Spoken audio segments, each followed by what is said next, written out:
Non-Techies, this is Jess from Non-Techie HQ. In today's tutorial, we will go over how to add a policy to payment links in Square. First, log into your Square dashboard. In your dashboard, we will go to Payments and Payment Links.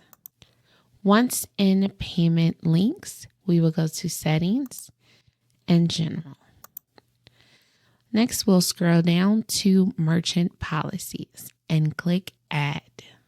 Now a pop-up will come up where you can add a title and description to your policy. Once you add your title and your description, then you will click Done. Next, you'll see you have successfully changed your Square settings. Then if we wanted to go up, we could go to Payment Links, choose one of our current ones and copy the link and open it. Payment link, you'll be able to see during the checkout your policy for this.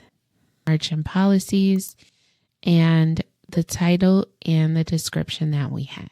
So that is how to add a policy to your payment links in Square.